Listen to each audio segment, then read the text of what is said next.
All right. Hey, thank y'all for showing up. Thank you for taking time out. It won't last too long, I promise you. But this professional development I wanted to do is on incorporating Flip into the classroom. Now, a lot of people aren't familiar with Flip. It used to be Flipgrid.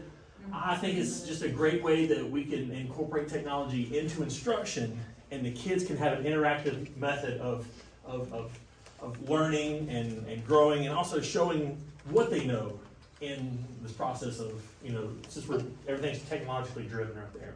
All right, so after completing this staff development, teachers should be able to explain what it is, discuss how to use Flip, create their own account, and then create classes, individual classes that you can import students into. So it's very user-friendly when it comes to, or I have experienced user-friendliness when it comes to incorporating Google Classroom, and that's everything that's been driven in this school at least, and how to do that.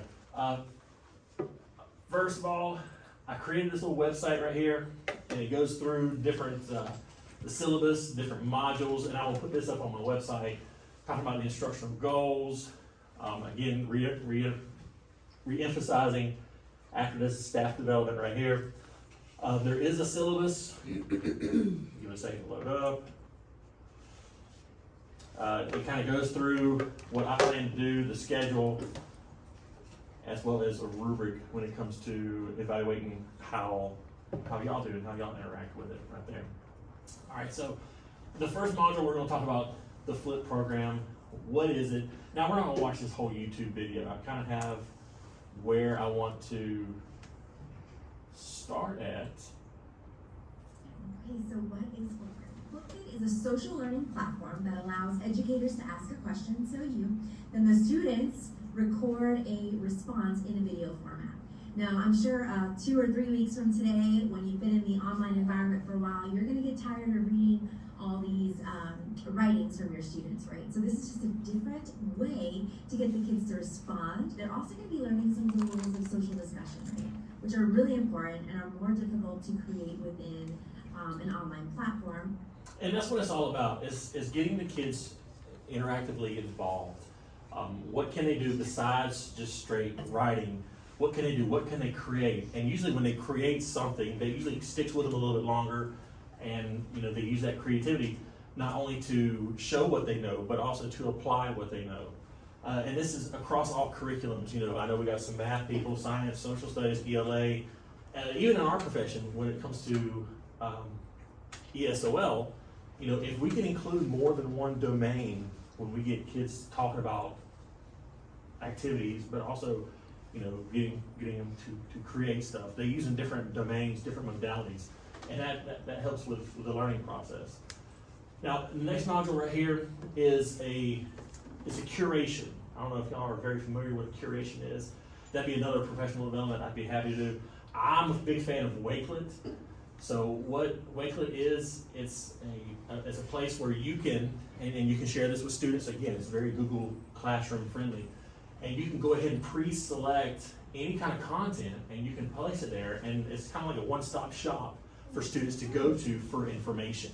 It kind of streamlines, it kind of makes the, hey, research this right here. It makes it where, if you go ahead and pick out the websites that you approve, then the students can go there and they can research information more quickly, more effectively. And again, I'll put this on my website. Infographics, big fan of, YouTube videos.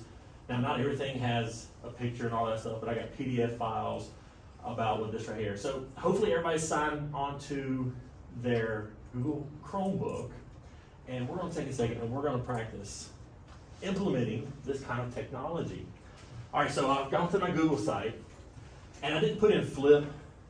It's still a kind of a new transitional thing, going from Flipgrid to Flip.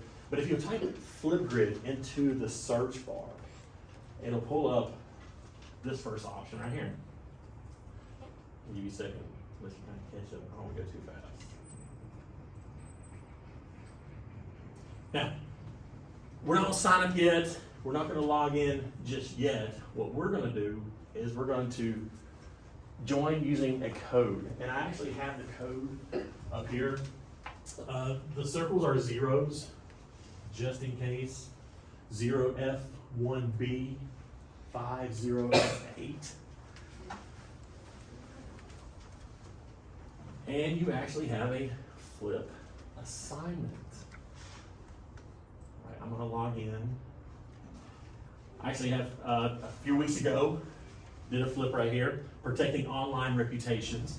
And the cool thing about flip is when you do get a response, I had Ms. Paul's kids work on the digital citizenship activity. When you do get a reply, it does a little preview video. So that's kind of neat. So you can kind of check in, and it's got the names and all that stuff because, again, it's tied through Google Classroom. And it lets you know who has responded and all that good stuff. So on the flip tutorial activity, you actually have an assignment. What do you like to do in your free time outside of school? Now, the cool thing about Flip is some people want to use their cell phones, but they also work on these Chromebooks. And since we're not a one-to-one school, but because we all have a classroom set of it, they work on these right here. And that's how most of our students were able to film that last time there. Take a second. You ain't gotta talk loud. You can kind of whisper into the laptop. Take a second. Try it out. Hit record. Some people get nervous. I get it. Point it towards the ceiling. I don't know. It doesn't matter. Hey everyone, we out here. In my free time. I like to ride bikes, I like to walk on the beach, I like to fish. And soccer are all fun.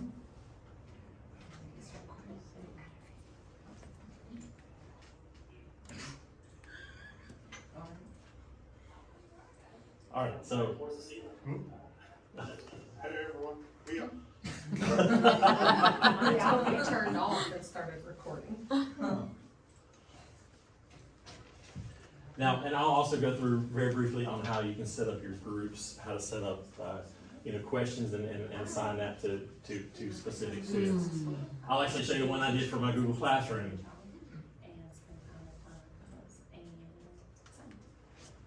All right, so this is my Google Classroom I'm part of. This is the collaborative unit on digital citizenship we did. And it's very easy for students to access. I have it down here at the bottom, a Flipgrid enrichment activity. And in the instructions, you can go ahead and pre-assign where students don't have to go through the whole process of logging, finding it on Google, logging in. They can go straight to their Google Classroom. And that's so convenient and so awesome for us right there. Now you can set the time. There's a setting in there. You can set the time for different members. See, I got a couple people already who's already submitted a video response. So you can see who's responded.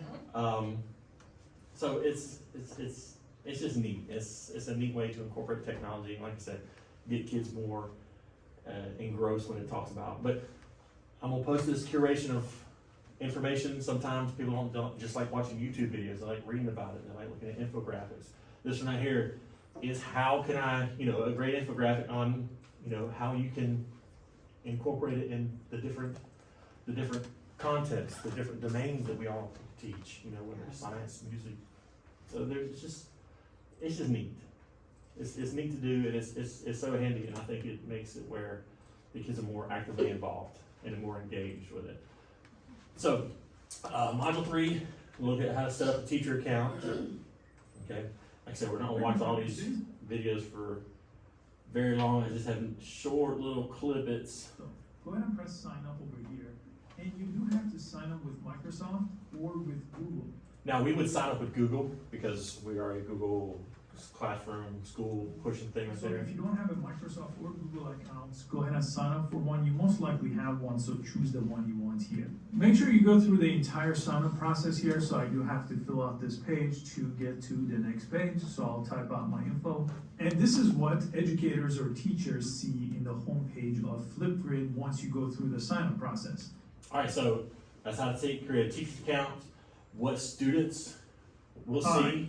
Let me fast forward it to the particular point I need And here. how a student who has this link will join your group. So here we are. Let's say the student has a link to join my group. They're going to see amazing demo group here, and they can join in. So join in with a Google account. And this is where we would probably, if we want our classrooms to have access to this, we post it on Google Classroom. Because then once they sign into the Google Classroom, they don't have to worry about signing in again. It's just a one pop shot right here. And Hey, then one everyone, in more today's video, let's see, I have it earmarked at, It looks like this, you could record your video response here. I'll show you just from here. This is the most common way of recording a video response. And I just gave it access to my microphone and camera. You get a pop-up to do that first, so then you'll see this view. And a couple of things to note, right on top you see where it says 30 seconds right here. This basically shows you that you have a 30-second time frame for a response. The teacher sets that on their side. So it may be longer or shorter depending on what you're doing here.